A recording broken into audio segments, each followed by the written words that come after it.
Y voy a leer a favor de todos ustedes. Mateo capítulo 6, versículos 9 al 13. Dice así la infalible, inerrante y todopoderosa palabra de Dios. Vosotros, pues, oraréis así. Padre nuestro que estás en los cielos, santificado sea tu nombre.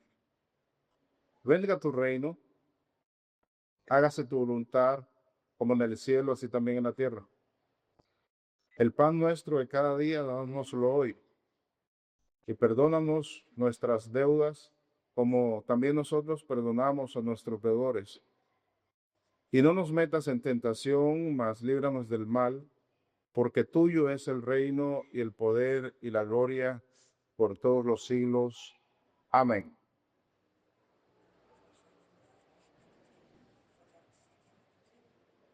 Continuamos con el estudio del orden litúrgico o liturgia cristiana u orden del culto. Y desde la semana pasada nos encontramos en lo que sería el cuarto acto de nuestra liturgia, el cual es la declaración o testificación de la fe, cosa que todas las iglesias históricamente han hecho en sus cultos. Declarar a una sola voz o testificar a una sola voz la fe, aquello que los hace iglesia, aquello en lo que creen. El domingo pasado nos centramos en este orden de ideas en el asunto de los credos,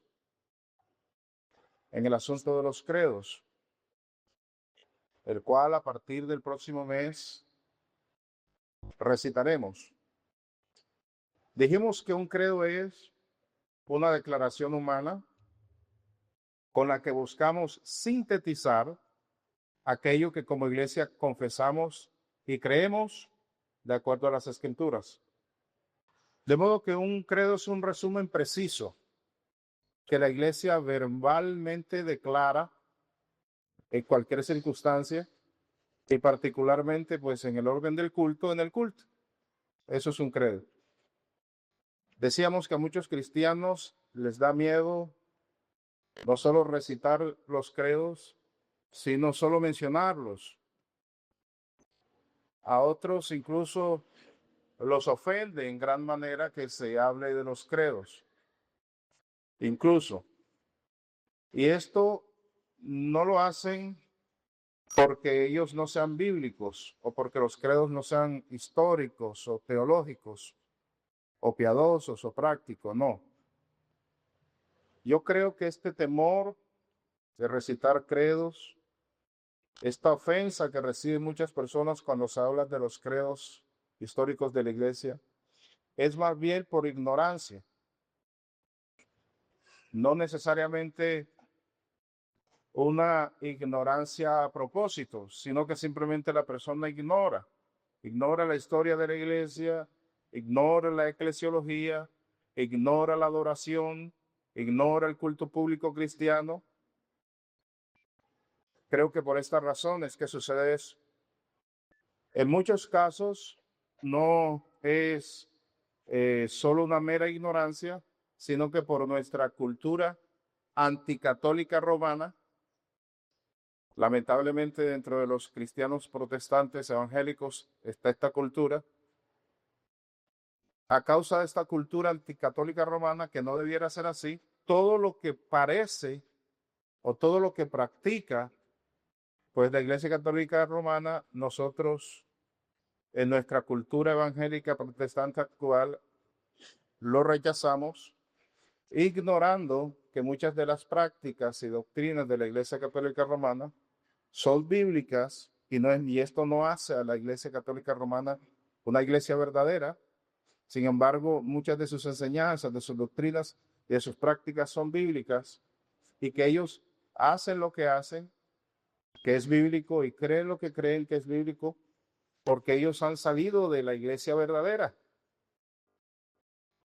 Así que ellos salen de la iglesia verdadera, ellos crean una distorsión de doctrinas, ellos hacen una iglesia aparte, pero se quedan con todo lo que traían de la iglesia verdadera. Por eso ellos pueden hacer una línea de tiempo y llegar también hasta el apóstol Pedro.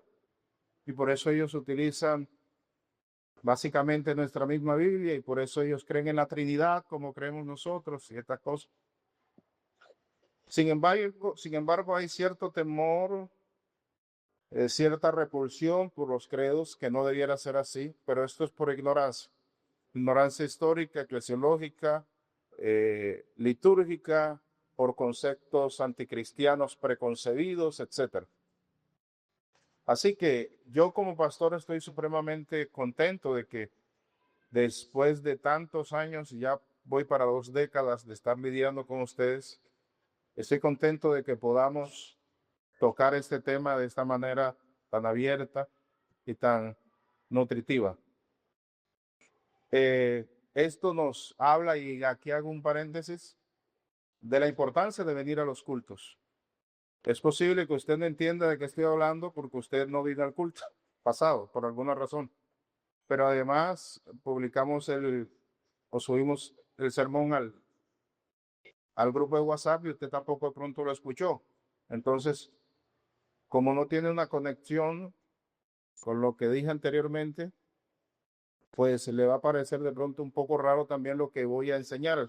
Así que mi llamado es a que usted asista a los cultos y si por alguna razón no puede, pues escuche las enseñanzas para que pueda comprender la temática que se viene tratando en la iglesia. Y aquí cierro el paréntesis. Volviendo a los credos, de los créditos de los credos en la ocasión pasada, también explicamos cómo nacieron, por qué se dieron, que esto no fue un invento de la iglesia, no fue que un pastor estaba por allá un miércoles y dijo, ¿qué me invento para este domingo? Ah, bueno, vamos a inventar un credo, vamos a inventarnos algo. No, esto no se dio así. Los credos nacieron porque había la necesidad y porque el cuerpo eclesiástico, viendo esta necesidad, hizo el propósito de instruir al pueblo de Dios para preservar la sana doctrina. Para esto sirven los credos. Con los credos se instruye al pueblo y se preserva la sana doctrina. Pero decíamos que por sobre todo los credos nacieron no solo con este propósito de enseñar a los fieles y preservar a la sana doctrina, sino principalmente por una urgente necesidad. Y esta necesidad se dio a causa de las herejías o errores doctrinales que muchos hombres comenzaron a enseñar dentro de las iglesias. Muchísimas herejías.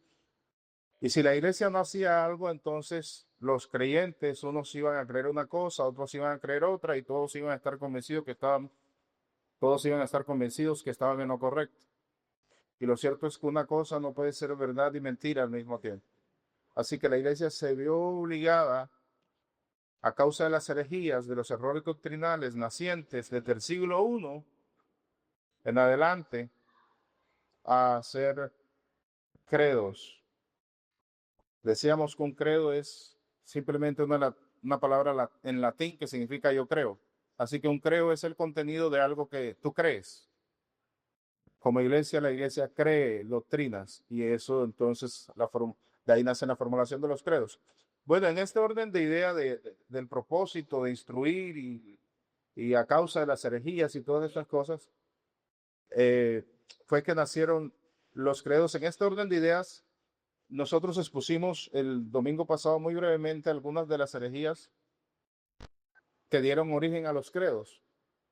Los credos como declaraciones de fe para contrarrestar el error, para preservar la verdad, para aclarar la doctrina. Expusimos algunas de estas herejías desde el siglo I. Hablamos del docetismo, aquella doctrina que enseñaba que Cristo no había venido en cuerpo, sino que era algo aparente, y mostramos por las escrituras cómo ya desde principios el apóstol Juan en su carta 1 y 2 escribió acerca de esto. Y allí nos fuimos hasta el siglo VII, hicimos algo de historia y nos pasamos hasta el monotelismo. Expusimos estas herejías y luego también en este orden de idea leí para ustedes dos de los credos universales. Inicialmente el credo de los apóstoles para contrarrestar las herejías de los siglos I, II y III, y luego el credo niceno-constantinopolitano para contrarrestar el resto de herejías que surgieron. Los leímos, muchos quedaron seguramente impactados porque como iglesia, pues estos credos resumen lo que creemos y muy seguramente muchos quedaron impactados porque no sabían que la iglesia enseñaba tal o cual cosa. Sin embargo, los credos son supremamente importantes para la iglesia entonces y proclamarlos en el culto y declararlos en la liturgia cristiana y confesarlos como iglesia en unanimidad ha sido algo que la iglesia por muchos siglos ha hecho. De esta manera, la iglesia resume verdades bíblicas y teológicas que enseñó Cristo, que enseñaron los apóstoles de Cristo y que ha sostenido la iglesia desde el principio. De esta manera, como iglesia, reafirmamos nuestra identidad bíblica, cristiana, histórica.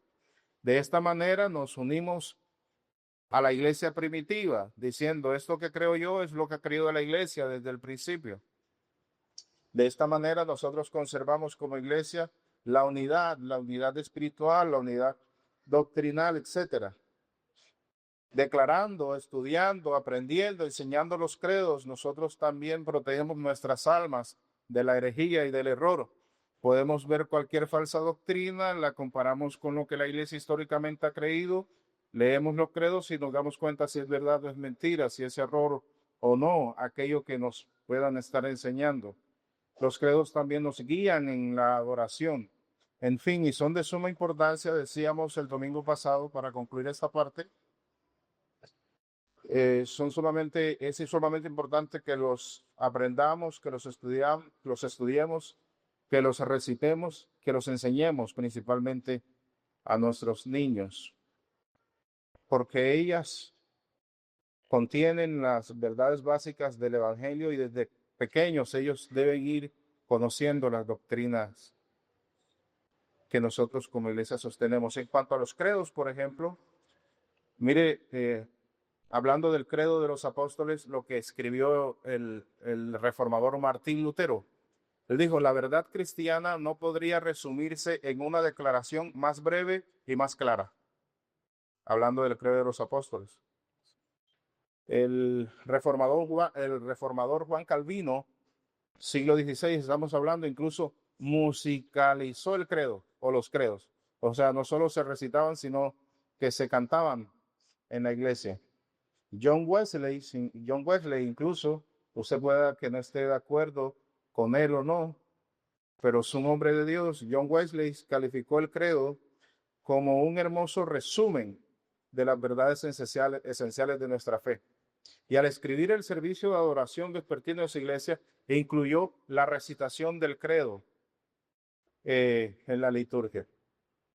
En fin, esto para mostrar el trasfondo de lo que como iglesia no solo creemos, sino que en la liturgia vamos a practicar. Hoy nos corresponde seguir con esta temática de la declaración o testificación de la fe como cuarto acto de nuestra liturgia. Ya usted sabe cuáles son los tres primeros actos y que el cuarto va a ser la declaración o testificación de la fe. Deseamos que esta va a ser una liturgia que en este orden lo vamos a practicar nosotros, que usted puede encontrar la declaración de la fe por allá en el último punto de otro culto, en el primero, en la mitad, no importa. Lo importante es que las iglesias declaren y testifiquen la fe. Hoy ya no nos vamos a concentrar en los credos. He dado toda esta información a modo de resumen sumamente importante para continuar hoy. Hoy nos vamos a concentrar en otra parte u otro elemento perteneciente o relativo a la declaración o testificación de la fe de la iglesia, y es la oración de nuestro Señor Jesucristo. La oración de nuestro Señor Jesucristo, conocido comúnmente como el Padre Nuestro. Muchas personas les da miedo también, igual que los credos, el Padre Nuestro, y lo satanizan. Bueno, es una aberración hacerlo. No es una mera equivocación, es una aberración tomar la oración salida de la boca de nuestro Señor Jesucristo y satanizarla. Sin embargo, muchos evangélicos atrevidos, sumamente atrevidos e ignorantes, lo hacen. Ahora, igual que los credos, la oración de nuestro Señor Jesucristo ha sido practicada y recitada en los cultos públicos por siglos. Esto no es de ahora, esto no es que yo me lo esté inventando y que lo vamos a comenzar a hacer el próximo año, no. Las verdades no nacen con nosotros, ni la práctica bíblica de la iglesia nace con nosotros. Ya esto está, nosotros solo estamos volviendo, procurando volver a nuestras raíces. Así que así como el credo, el Padre Nuestro, la oración de nuestro Señor Jesucristo, por años y por siglos ha sido practicada y recitada dentro de la liturgia cristiana, porque esta constituye una enseñanza directa de nuestro Señor acerca de la oración. El credo o el Padre Nuestro, igual que el credo, pues también promueve la unidad de la iglesia. Cuando nosotros oramos la oración de nuestro Señor Jesucristo, nosotros nos conectamos directamente con Él y con sus apóstoles. Así que eso es el Padre Nuestro, es la oración de nuestro Señor Jesucristo, es cuando la recitamos, es una declaración comunitaria de nuestra fe. Es una oración que ya no hacen una persona de manera individual, sino que si somos 20, 20 hacemos la misma oración, si somos 50, 50 hacemos la misma oración. Es una oración o una declaración de fe comunitaria. Mediante esta oración nosotros no solo alabamos a Dios, sino que hacemos otras peticiones sometiéndonos por sobre todo a su voluntad, como lo vamos a ver. La oración de nuestro Señor Jesucristo, igual que los credos, es de suma importancia enseñársela a los niños, porque de esta manera ellos también pueden orar junto con nosotros en nuestros cultos, porque ellos también son parte de la iglesia. Así que es una bonita forma de que ellos participen con nosotros en el culto, esto de la oración de nuestro Señor Jesucristo. Cuando el reformador Martín Lutero estaba compilando su catecismo menor, a lo mejor muchos no le entienden, pero los que han estudiado teología conmigo saben de qué les estoy hablando.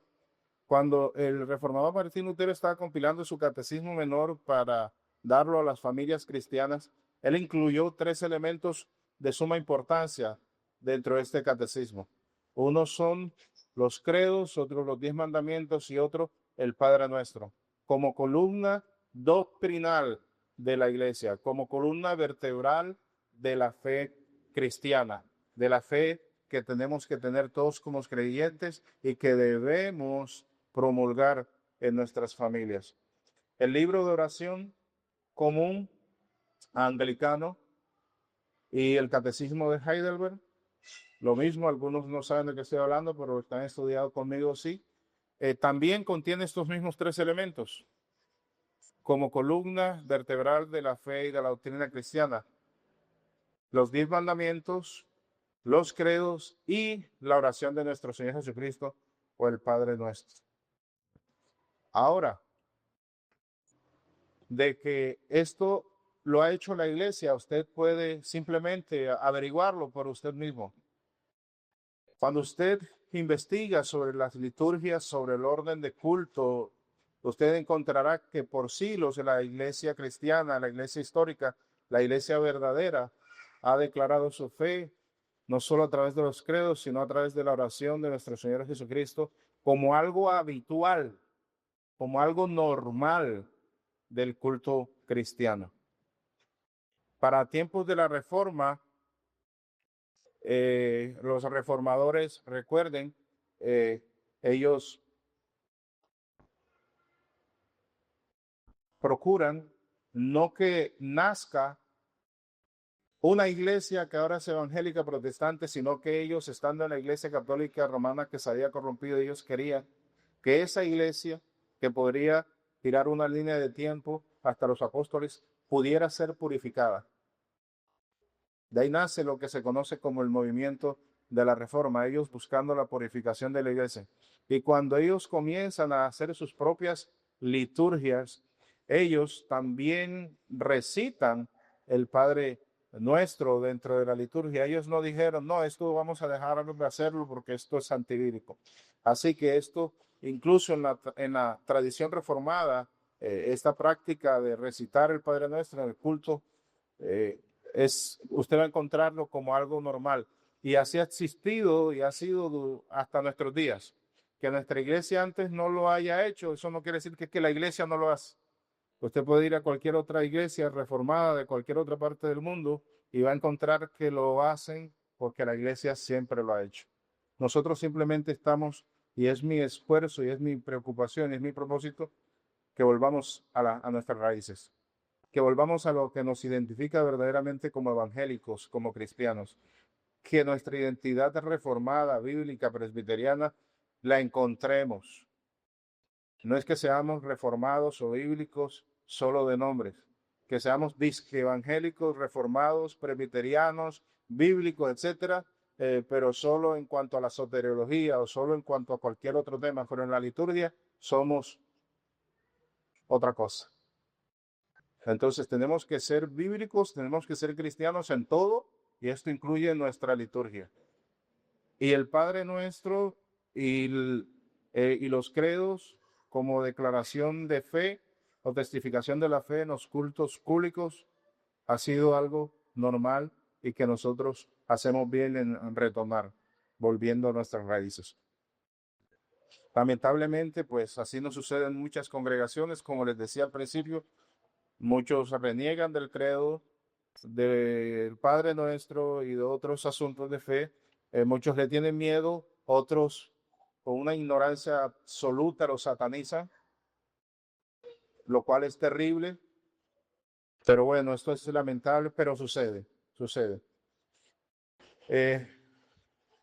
Y esto, para que me entiendan, esto comenzó a tener fuerza por allá a finales del 1700 y en el 1800, cuando comenzaron las iglesias a tener esa repulsión no solo por estos puntos, sino por muchos otros que nos identifican a nosotros como cristianos y que como cristianos reformados todo el tiempo estamos recalcando. Es un asunto de humildad reconocer nosotros la sabiduría de otros cristianos que han dirigido cultos como nosotros, que han adorado a Dios en cultos públicos como nosotros. Es un asunto de humildad reconocer que nuestras generaciones pasadas que recitaron sus credos y la oración de nuestro Señor Jesucristo en sus cultos no estaban adorando al diablo cuando lo hacían. Es un asunto de entendimiento y de humildad. Nosotros procuraremos utilizar diligentemente no solo los credos que han marcado e identificado a la iglesia, sino también la oración de nuestro Señor como modelo, y hacemos bien en hacerlo. Para los que piensen, una vez más, que esto es un invento de 2 o 3 personas, o que esto me lo inventé yo el jueves porque no sabía qué predicar, les invito a investigar, a buscar en la historia. Y si usted de verdad investiga,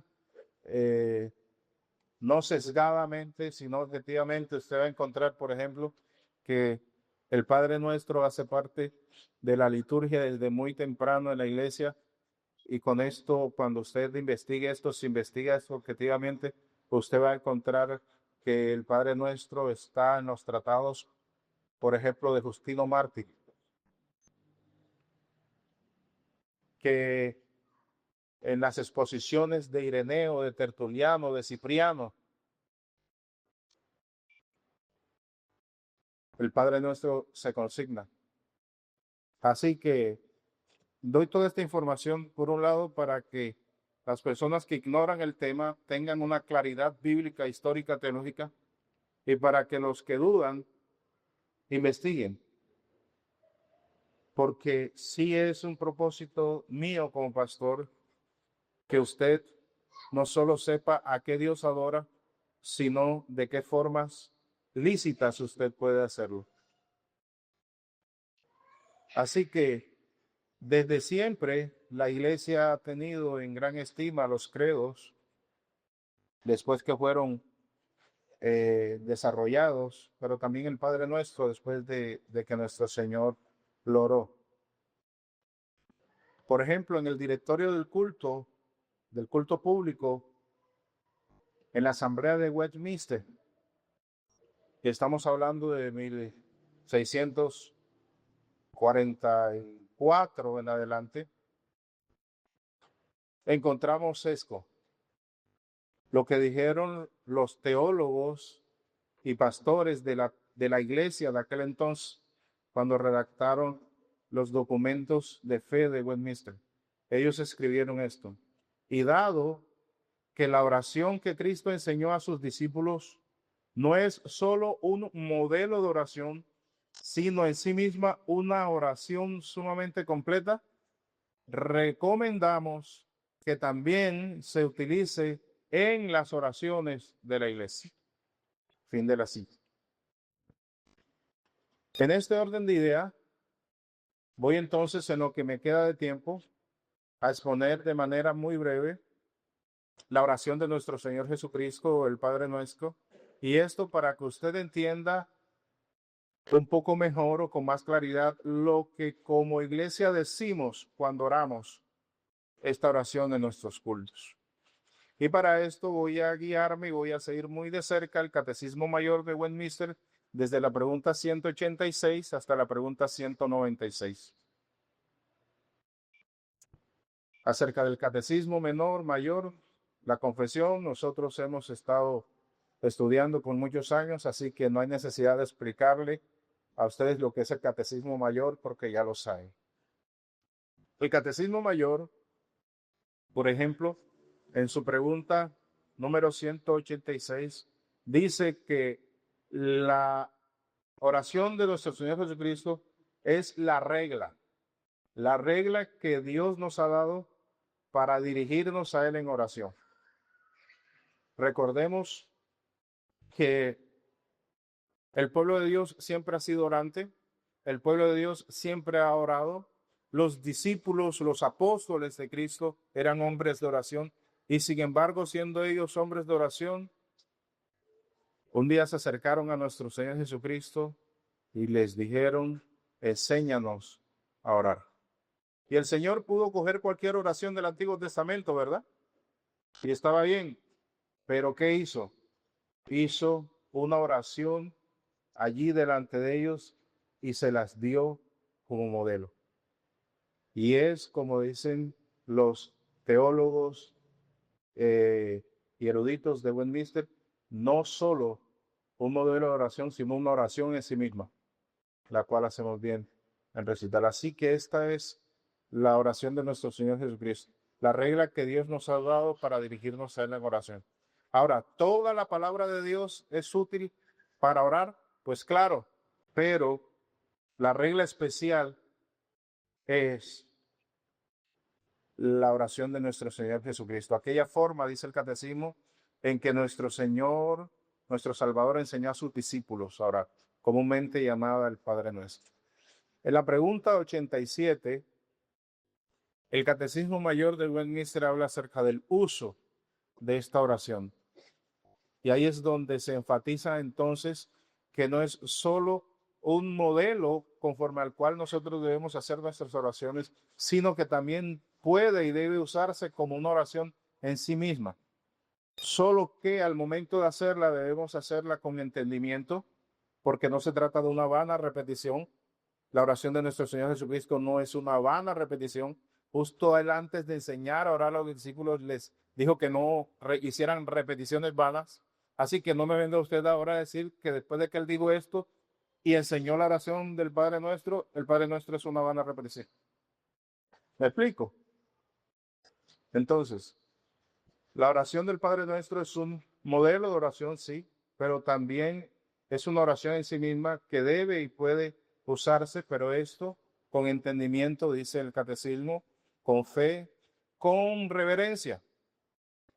No se trata simplemente entonces de recitarla. No, es que cuando usted la dice, usted está literalmente orando y está orando a Dios con las peticiones justamente que el Padre Nuestro contiene.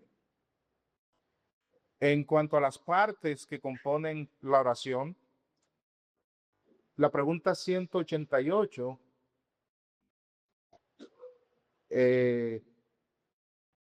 identifica estas partes. De acuerdo a la pregunta 188 del Catecismo Mayor, la oración de nuestro Señor Jesucristo está compuesta de 3 partes, y es lo que vamos a mirar, les dije. Tiene un prefacio, tiene 6 peticiones y luego tiene una conclusión. En español tiene una introducción, tiene un cuerpo y tiene una conclusión.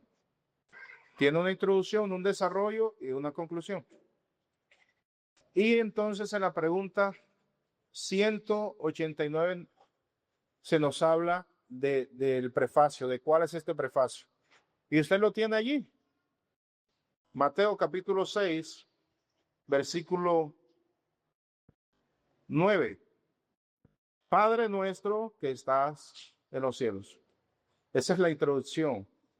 Esa es la forma en la que el Padre nuestro, la oración de nuestro Señor Jesucristo, comienza. Ahora, yo no voy a ser exhaustivo en el estudio del Padre Nuestro. Ya lo he enseñado antes. Lo enseñé por allá en el 2016.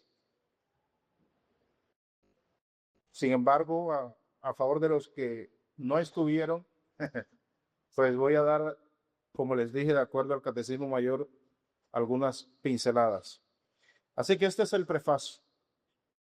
Ahora, cuando nosotros como iglesia comencemos a recitar el Padre Nuestro y digamos, Padre Nuestro que estás en los cielos, ¿qué es lo que estamos diciendo? Bueno, el Catecismo responde. El Catecismo dice que esta es una declaración de confianza en el que vemos a Dios, Padre de nuestro Señor Jesucristo, como Padre de nosotros también. Mire, cuando nuestro Señor Jesucristo enseñó esta oración a sus discípulos, esto fue una revolución grande. ¿Sabe usted por qué? Porque hasta cuando el Señor dijo esto, nadie decía a Dios Padre. Nadie. Nadie se dirigía a Dios como Padre. ¿Entiende usted eso? Así que esto es lo que enseña el catecismo en su introducción, la oración del Señor Jesucristo en su introducción. Enseñan confianza paternal en Dios. Enseña que podemos dirigirnos a Dios como nuestro Padre. Ya Jesucristo está diciendo que no solo Él es el Hijo de Dios, sino que ahora nosotros, y luego vamos a entender en Romanos y otras citas que es por adopción, sino que ahora nosotros también somos hijos de Dios. Así que eso es lo que nosotros declaramos como iglesia, que somos hijos de Dios en Cristo y por Cristo, por la adopción. También dice el catecismo que esta oración o esta introducción a esta oración implica una confianza en nuestra participación en la filiación de Dios con nosotros. En nuestra oración declaramos y confesamos que Dios es nuestro Padre y que nosotros somos sus hijos y que por lo tanto participamos de una relación estrecha, importante, sin igual con Dios. Por lo tanto, podemos dirigirnos a Él sabiendo que todos sus afectos y todas sus disposiciones están disponibles para nosotros. Esto en cuanto al prefacio o a la introducción. En cuanto a las peticiones, dijimos que son 6. ¿Y en qué radica la importancia de la oración de nuestro Señor Jesucristo en la liturgia? Que usted ya no va a hacer esta oración de manera individual, sino que usted y yo como un solo cuerpo vamos a hacer una sola oración. De eso trata el culto público. ¿Recuerdan cuando dimos esta explicación en la introducción? Que una cosa es el culto privado y otra cosa es el culto público. Ahora, la importancia de esto radica en que como un solo pueblo nos reunimos y todos, absolutamente todos, hacemos una oración unánimemente, de manera verbal. Cuando nosotros estamos confesando los pecados, cada quien está haciendo su propia oración, ¿sí o no? Cuando estamos dando gracias a Dios por las ofrendas, cada quien está haciendo su oración, aunque haya alguien dirigiéndola. Cuando estamos orando por cualquier petición, los enfermos, qué sé yo, cada uno está haciendo su propia oración, pero en el Padre Nuestro todos oramos la misma oración. Todos expresamos las mismas palabras con la misma solemnidad. Bueno, en cuanto a las peticiones, la primera petición que hacemos en unanimidad como iglesia es esta, versículo 9. Santificado sea tu nombre. Eso es lo primero que nosotros pedimos en el Padre Nuestro. Y es lo primero que como iglesia nosotros pedimos ante Dios, que su nombre sea santificado. Note que el texto no está diciendo que es que su nombre es santo, sino que la petición es que sea santificado. Ahí hay una gran diferencia. Y esto habla de la profunda incapacidad, dice el catecismo, y de la profunda indisposición que hay en nosotros y en todos los hombres para honrar a Dios rectamente.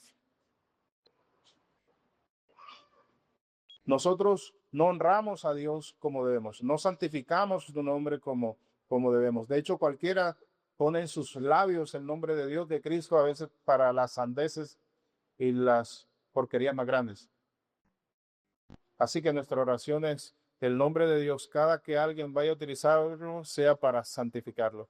Señor, que cada que alguien vaya a utilizar tu nombre, sea para santificar. ¿Cuántas personas no juran por Dios y ponen su mano sobre la Biblia en cualquier acto civil o qué sé yo? Y lo que dicen es pura mentira. Testifican lo contrario de la verdad. Nuestra oración es que cada que vaya a utilizar el nombre de Dios, sea quien sea, lo santifique. También dice el catecismo que con esta primera petición rogamos a Dios Padre que nos capacite a nosotros para conocerle a Él, para aceptarlo a Él y para estimarlo altamente a Él. Porque es que resulta que como cristianos muchos de nosotros no honramos tampoco el nombre de Dios. Lo tomamos a la ligera y usted sabe, esto es violar uno de los mandamientos. No tomarás el nombre de Dios en vano, porque no dará Dios por inocente al que tomare su nombre en vano. Usted sabe que como reformado siempre he enseñado el asunto de los juramentos. Usted no puede andar jurando por ahí, dijo nuestro Señor Jesucristo, sino que los juramentos tienen su lugar. Y normalmente en actos solemnes usted jura delante de quién? Delante de Dios. Usted toma el nombre de Dios para jurar en su nombre. Y los impíos lo hacen, sí, pero un cristiano no debiera hacerlo. Así que en esta oración, cuando nosotros recitemos el Padre Nuestro, lo que le estamos o lo que le vamos a decir a nuestro Señor es que nos capacite a conocerlo, que nos capacite para aceptarlo a Él, para estimarlo a Él y a su nombre altamente, que podamos estimar sus títulos, sus atributos, sus ordenanzas, sus palabras, sus obras, dice el catecismo, y todas aquellas cosas por las cuales a Él le place darse a conocer. Así que no es cualquier tontería el contenido de la primera petición. Y es por eso que como iglesia al recitarlo tenemos que hacerlo no solo en fe, sino con entendimiento, saber qué es lo que estamos pidiendo a Dios. En el cielo, todos honran el nombre de Dios. Todos honran el nombre de Dios.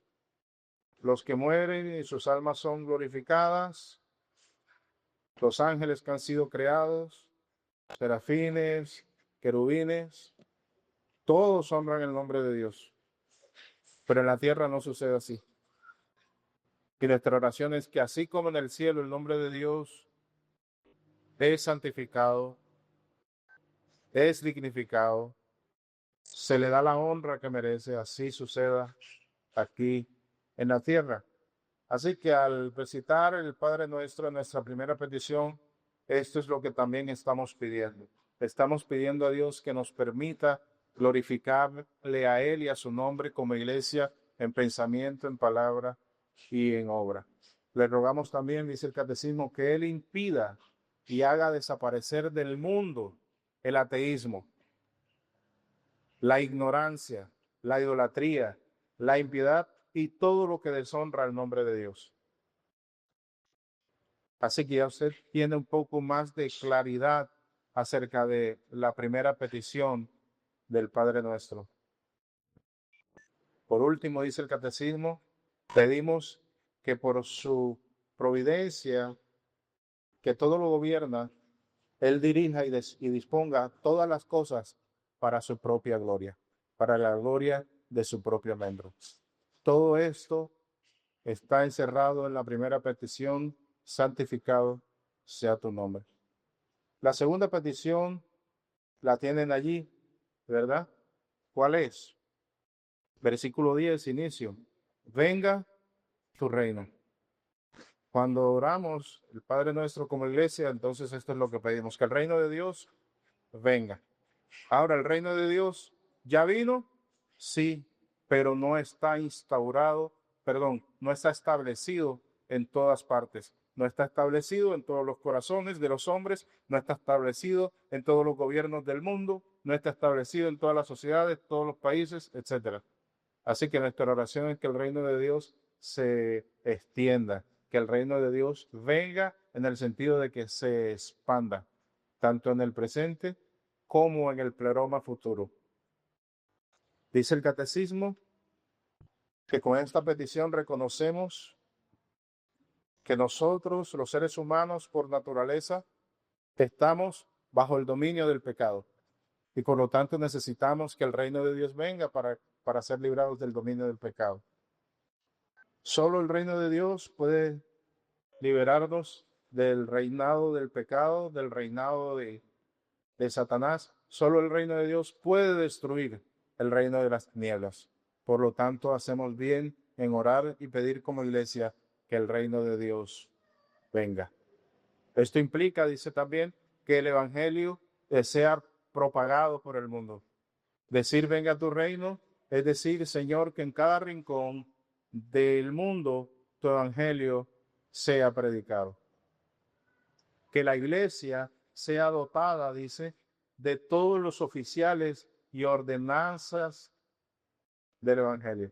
Si la iglesia es dotada de todos los oficiales, y cada iglesia tiene sus pastores, sus ancianos, sus diáconos, sus líderes, etcétera, en cada lugar, pues esto ayuda a que el evangelio de Dios se expanda más rápidamente. También dice el catecismo que con esta petición rogamos a Dios que proteja a la iglesia, no solo de los gobiernos y de los gobernantes, sino que proteja a la iglesia a través de los gobiernos y a través de los gobernantes. Que cada día nosotros tengamos gobiernos que no procuren acabar con los principios de la iglesia, con los principios del cristianismo, con la fe cristiana, sino todo lo contrario. Que hayan gobiernos que no solo le permitan a la iglesia predicar el evangelio libremente, sino que la protejan de aquellos que quieren acabar con la iglesia. Eso se pide también en la petición de venga tu reino. Que los gobiernos, que el Señor permita y haga que los gobiernos y los gobernantes protejan la iglesia, De esta manera yo puedo predicar con toda libertad acerca de cualquier pecado y no me van a censurar, no me van a meter preso, no me van a cerrar la iglesia. Pero en estos lugares donde los gobiernos redactan leyes que son contrarias a la iglesia, usted lo sabe, hay pastores presos por predicar en contra del homosexualismo, por ejemplo. Hay padres presos porque se oponen a que su hijo menor de edad se haga cambio de sexo. Esta es la manera en que el gobierno, a través de las leyes, intenta no solo coartar la iglesia, sino suprimirla, acabarla. Y cuando nosotros como iglesia oramos, venga tu reino, estamos diciendo, Señor, danos gobiernos que no vayan en contra de la familia, danos gobiernos que no estén a favor del aborto, danos gobiernos que no estén a favor de cerrar iglesias, danos gobiernos que no estén a favor del comunismo, danos gobiernos que no estén a favor de la ideología de género, danos gobiernos que no estén a favor de la destrucción de los jóvenes, permitiendo y haciendo una ley del consumo y el derecho al consumo de la cocaína y la marihuana. Danos gobiernos, Señor, que hagan leyes que promulguen los principios cristianos y que permitan que la iglesia predique sus principios cristianos, vivan sus feligreses de acuerdo a los principios cristianos y pueda predicar sin coartaciones la pureza del evangelio. Así que esto es lo que oramos. Cada que nosotros como iglesia recitemos el Padre Nuestro y digamos, venga a tu reino, ya usted tiene por lo menos una idea de qué es lo que está pidiendo como iglesia, de qué es lo que estamos pidiendo como iglesia. Estamos pidiendo que Cristo gobierne aquí y ahora, en nuestros corazones y en los corazones de los demás. Pero por sobre todo, y no menos importante, estamos pidiendo que su segunda venida se haga pronto, se haga rápido, porque es con su segunda venida que el reino de Dios estará establecido, cabal y finalmente sobre la tierra. Y ya no estará el diablo del mundo, y ya no estará la corrupción de la carne, y ya no estará el pecado y no habrá nada, solo será santidad. Y el reino de Dios llenará toda la tierra. La tercera petición es la siguiente. Estamos en el mismo versículo 10. Hágase tu voluntad. ¿Cómo? Como en el cielo. Así como tu voluntad se hace en el cielo, que así se haga aquí en la tierra. Yo no sé si usted se ha dado cuenta que esta es una oración que está inicial y principalmente dirigida a Dios, a los intereses de Dios. Como cristianos debemos aprender mucho del Padre Nuestro. Debemos orar más por los intereses de Dios que por nuestros propios intereses. Y en la medida en que usted se preocupe más por los intereses de Dios, los intereses suyos van a ser resueltos, lo sabía. Buscad primeramente el reino de los cielos y su justicia, y lo demás no lo vas a perseguir, no lo vas a buscar, va a llegar, va a venir como un añadido, como una gracia que el Señor te da. Ok. ¿Qué hacemos o qué reconocemos con esta tercera petición? Dice el catecismo que con esta petición reconocemos que por naturaleza todos los hombres somos incapaces de reconocer lo que Dios quiere. Por naturaleza, después de que nuestro padre Adán pecó,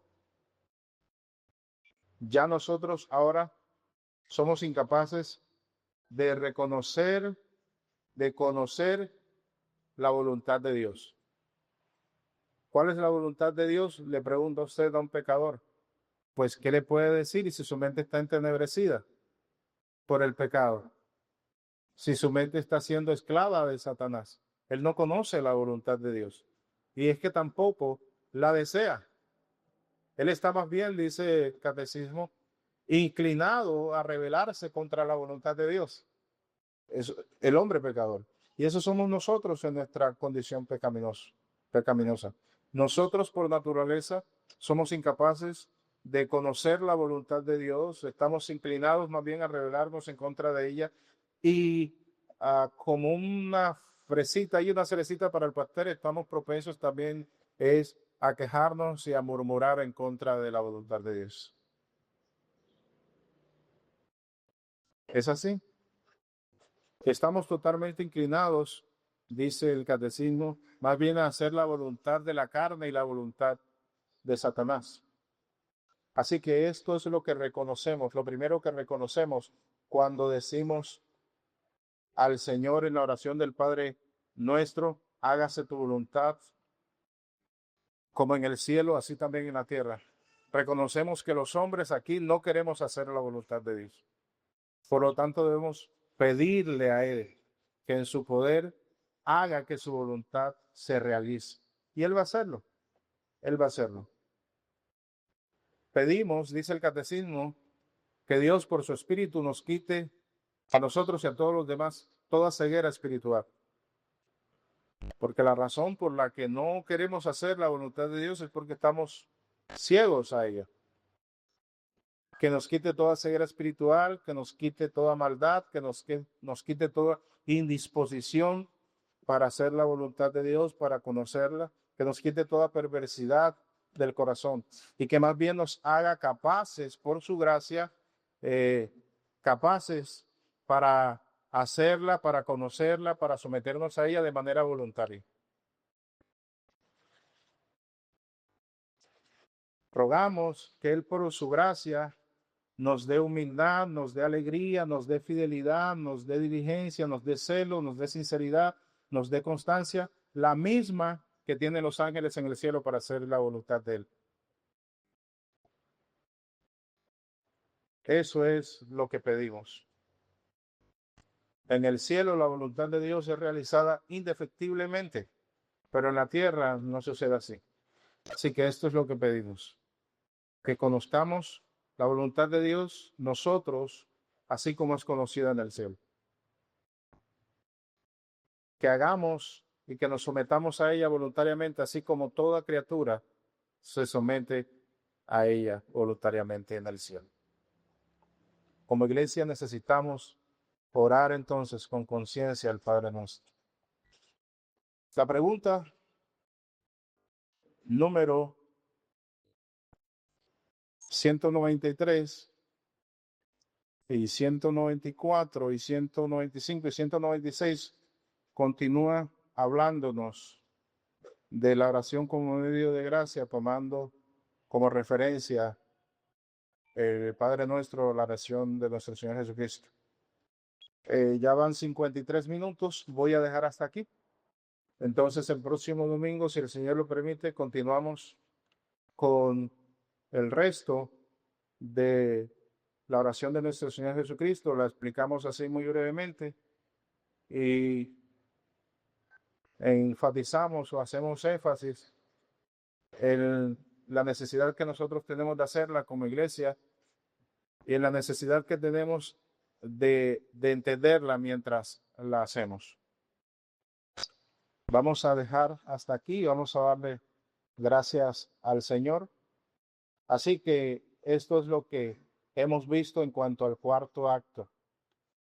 El cuarto acto de nuestra liturgia será la declaración o testificación de la fe, lo cual es, por consiguiente, la recitación de los credos, por lo menos uno de los credos, y algo sobre eso, y la recitación de la oración comunitaria del Padre Nuestro. Veremos las tres siguientes peticiones el próximo domingo y la conclusión de esta oración. Y extraeremos enseñanzas vigentes para nosotros. De momento, mis hermanos, lo que deseo es esto, que cuando se le hable a usted del Padre Nuestro, usted no vea el diablo, que usted no satanice el Padre Nuestro, que sepa que es pecado hacerlo. Y si usted considera que es pecado, que no creo que así sea, sin embargo, si hay alguno que considere que es pecado, lo reto muy amablemente que nos demuestre por las Escrituras en qué parte está el diablo metido en el Padre Nuestro. ¿Cuál es la parte satánica del Padre Nuestro? Cerremos nuestros ojos y oremos a nuestro Señor.